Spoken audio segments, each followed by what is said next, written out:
So, pros that I found about having a port. I can move about freely. No longer am I stuck to a pole for 4 hours while I wait for my infusion to finish. I can access, hook up, and go about my day. And then when it's over, I just unhook it, put a green swab cap on, and I can continue with my day until I get home and deaccess. It's a lot of freedom. It's a lot of responsibility, but it's also a lot of freedom, and I'm a busy college student. So that kind of freedom is something I really like and appreciate. Another pro, no more blown veins in my arms. I now have a reliable access point to my bloodstream for such things as infusing and drawing blood. Although drawing blood from ports can be tricky, that's another whole issue. Another pro is I get to freak people out sometimes. That's not a pro for some people, but I think it's really interesting that this like freaks people out. But the pro, and it's not the pro isn't freaking people out. The pro is being able to teach people about things that they might not think about, like invisible illnesses. Like, well, you look like a normal girl. Why is there a tube coming out of your chest? And you get to explain everything to them, which is important because education and advocacy are very important to helping us research and understand our disorders. So educating people about it, that's a pro. There are a lot of pros. I didn't write any of this down because I was at work. But there are a lot of pros to having it, but there are also a lot of cons. You have to be absolutely 100% sure of your sterile protocol if you're going to access yourself. And you have to have a nurse who is absolutely 100% sure about her protocol, his or her protocol, if they're going to be accessing you. There can't be mess ups, there can't be slip ups, there can't be, well, I think I did this, or I think it's still okay. If you have any doubts while you're doing the sterile protocol, you have to start over. If I even have for a second a doubt that I did something correctly, or, did I touch the sterile field? Did I touch this? Did I touch that? Was there a hole in the package? I restart. And this is to protect you mainly because you don't want to get sepsis, you don't want to get infection, because that can kill you. And it's really easy to mess up. I'm really lucky. I have been absolutely anal about my sterile protocol and I haven't had an issue. I have run a fever once or twice, but it wasn't anything related to the port. I always, after infusing, I look at my port for any kind of redness. Is there any tenderness? If I start feeling under the weather, the first place I check is my port. Does everything still look good? Does everything still feel good? Because it is not a toy. It is a medical device, and things can go wrong, and things do go wrong. But that's not to scare people away from getting this if they need it. It's just so people understand that this isn't like, fun, ooh, I get, fun tubes and get fun backpacks and a pump, because it's not. It's, and I don't want to sound like, oh, what was me, because this is something that really helps me, and if it would help someone else, I would love for them to have the opportunity to experience it. However, I think people should understand the gravity of the situation. It's not a toy.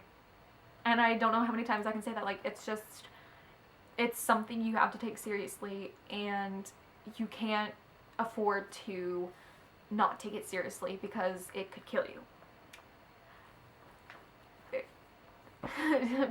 Debbie Downer over here. Another con is you do have to deal with pain and scars, and sometimes even though you accessed it perfectly, it just won't flush for whatever reason, or you won't get any blood drawback, and it's just frustrating sometimes. You come home and you've already passed out twice that day, and you're really tired, and your hands are shaking, and all you want to do is eat ice cream and go to bed, but you have to infuse because it'll make you feel better and it'll help with your symptoms.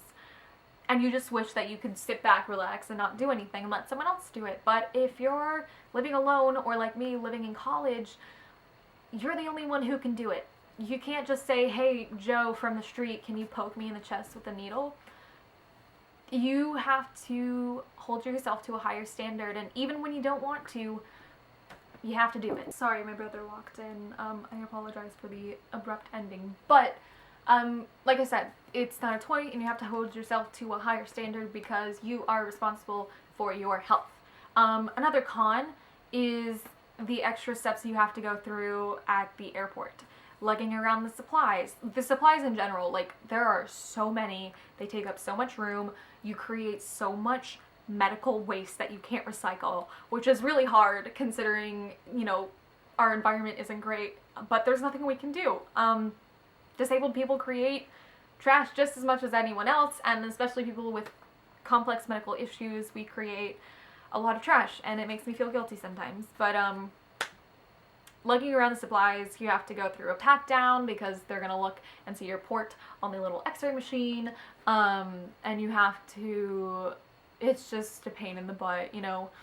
You have to get your hands swabbed, and they pat you down, and they have to take all of the supplies that you very neatly packed into bags out of the container that they're in and swab the outside of them and look at them, and it's a pain in the butt. Make sure you call your airlines and your airports ahead before you go anywhere on a trip. So the extra steps, I mean, if you're chronically ill, you already know that you have to pack a lot of extra things while traveling. When you have a central line or a feeding tube or something such as that, it's a lot more stuff. And my parents always make fun of me for how many bags I bring, but I'm like, I can't avoid it. There's just so many bags. Another con. This.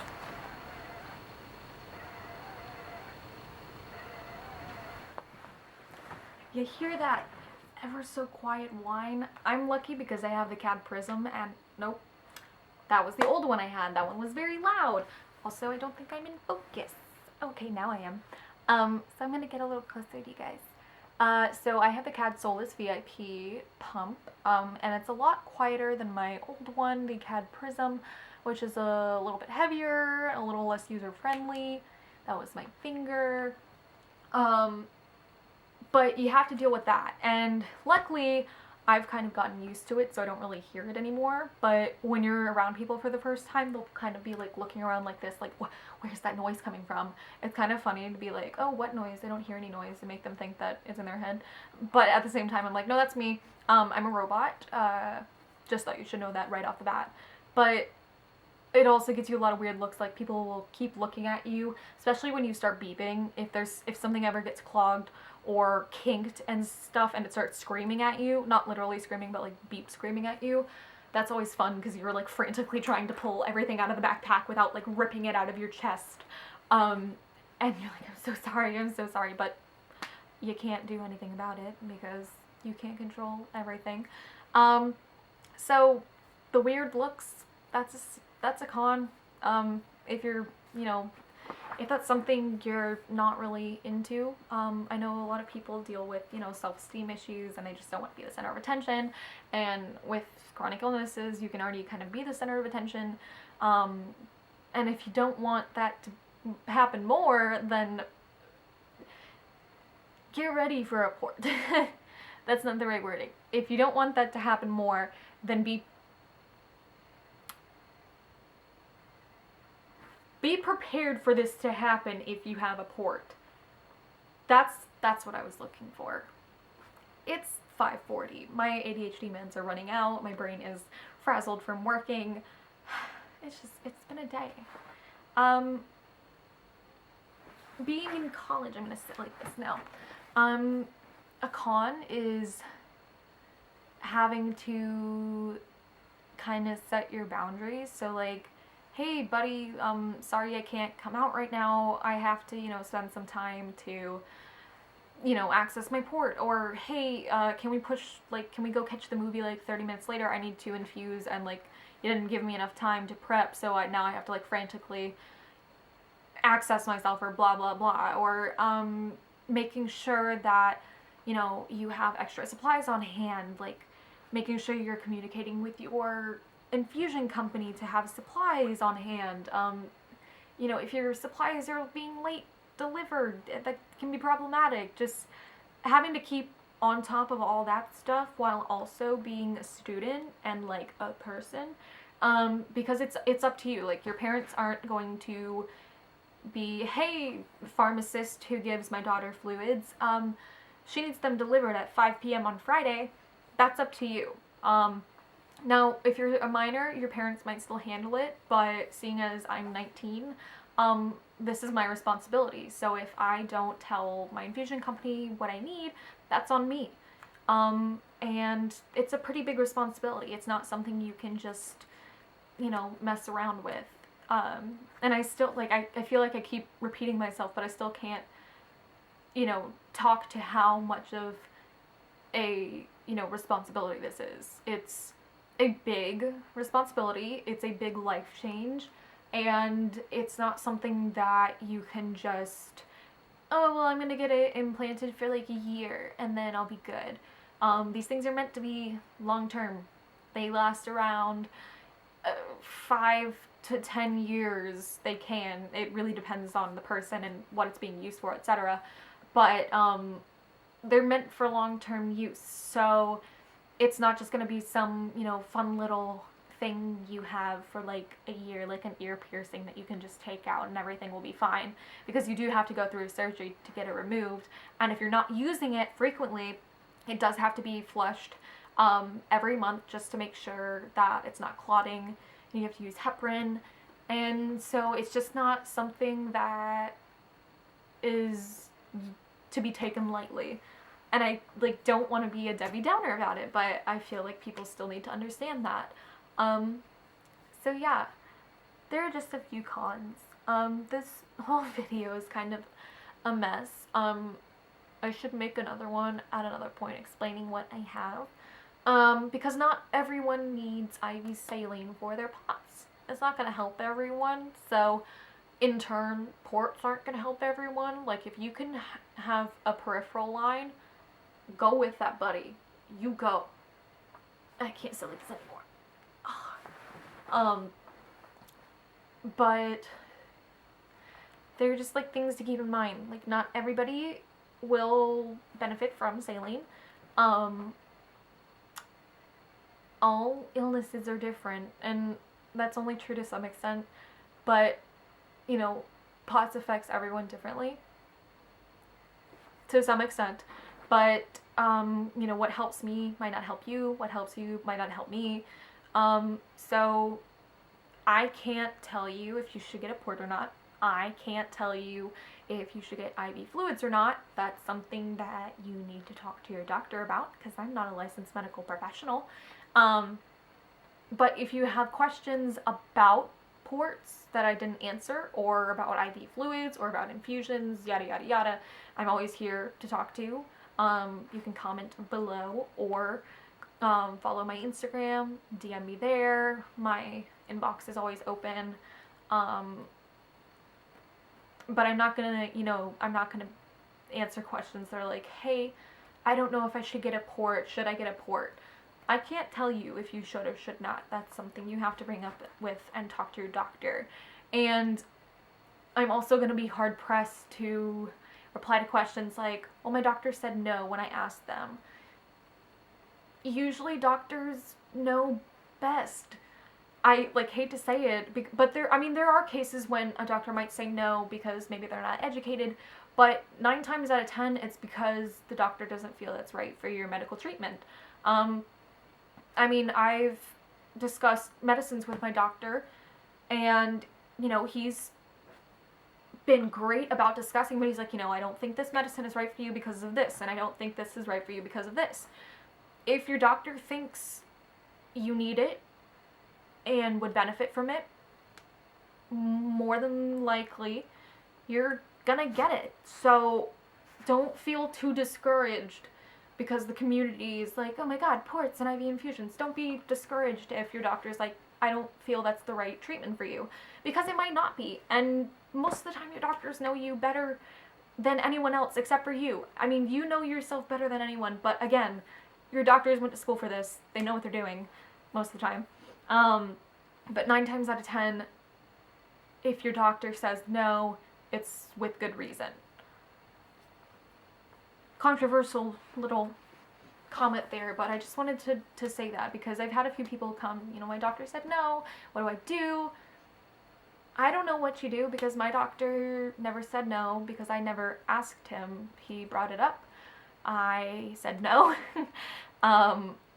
And then after discussing it with him more, researching it on my own, and talking to a few other people, I finally realized that if I wanted to have the independency that some of my friends at college were going to have, this was something I needed to do because my health wasn't in the place for me to take care of myself otherwise. So yeah, I think that's everything. I'm also sorry if the video is long or out of focus.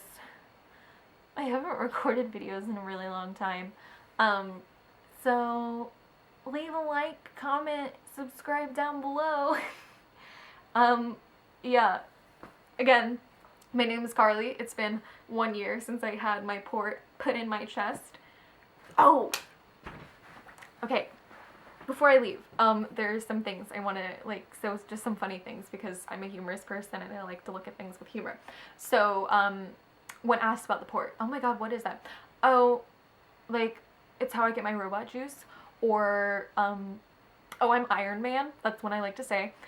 Just funny responses to people. I get asked if I have cancer a lot because it's a portacath. I'll say, oh, I have a port, and people are like, oh, what's that? I'm like, oh, it's what they give people with cancer usually for long-term chemo, and they're like, oh my god, you have cancer. I'm like, did I say I have cancer? No. Sorry. People are freaked out that I stabbed myself in the chest with a needle.